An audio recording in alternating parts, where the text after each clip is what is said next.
125, l'invité de Vincent Veillon. Un projet d'abattoir géant met en émoi la petite commune de Saint-Aubin dans la Broye fribourgeoise. L'édition d'hier du quotidien Le Temps se faisait l'écho d'un débat enflammé organisé récemment dans cette localité de 2000 âmes, dont bon nombre s'opposent à la construction sur une friche industrielle de 95 000 m², récemment vendue par la commune à la Migros, d'une nouvelle infrastructure qui devrait permettre à l'horizon 2028 d'abattre quelques 30 millions de poulets chaque année. Les autorités fribourgeoises soutiennent le projet qui table sur des investissements de 250 à 300 millions de francs et quelques 500 emplois, mais elle se heurte à l'opposition de plusieurs associations et ONG qui dénoncent un non-sens écologique.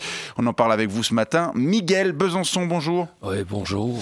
Vous êtes employé à l'abattoir de Courtepin, détenu par Micarna, une entreprise de la Migros que le projet de Saint-Aubin devrait donc remplacer. Oui, c'est juste. Je suis l'un des 500 employés de l'ATV de Courtepin, également dans le canton de Fribourg, lequel date de 1960, se fait donc vieillissant et doit être démantelé au profit du nouvel ATV de Saint-Aubin. L'ATV ?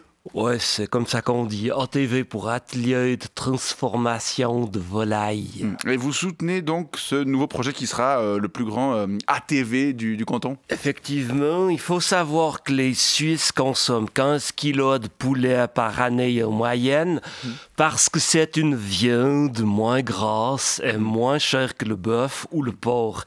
Et comme Migros soutient le circuit court, il convient d'assurer l'approvisionnement en volailles locales, c'est-à-dire élevées chez nous par les quelques 500 éleveurs qui fournissent Micarna, mais aussi transformées chez nous, en l'occurrence dans des infrastructures flambant neuves, alimentées par de l'énergie 100% renouvelable et qui permettront de faire passer la consommation d'eau par poulet de 16 litres à moins de 10 litres. C'est quoi que vous lisez là ? Ça c'est les notes qui m'ont été fournies par mon entreprise pour répondre à vos questions. D'accord, mais personnellement, vous pensez quoi de ce nouvel ATV ?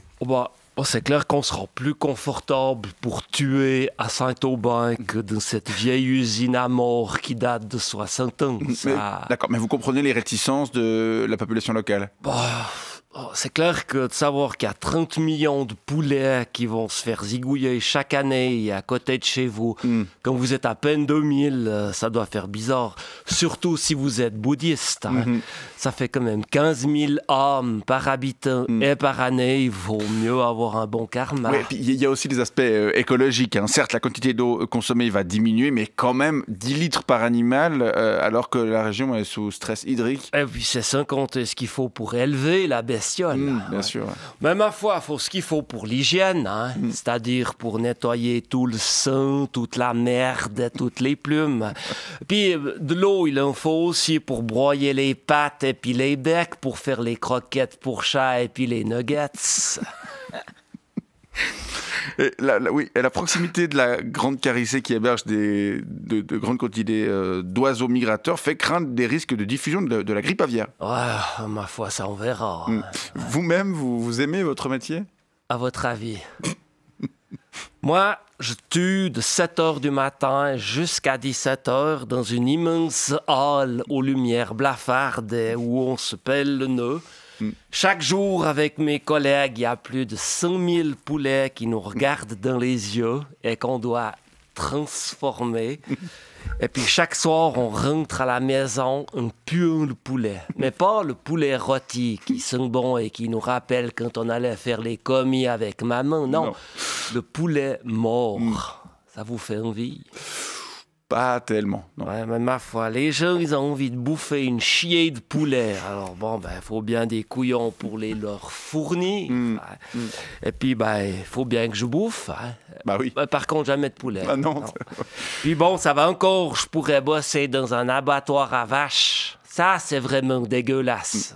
Non, j'ai encore de la chance. On verra si la mobilisation des associations de défense de l'environnement et la pétition munie de quelques 3600 signatures auront un effet, ou si la construction débutera comme prévu en 2025. Miguel Besançon, on vous remercie pour vos explications et on vous souhaite une bonne journée. Et puis un bon appétit.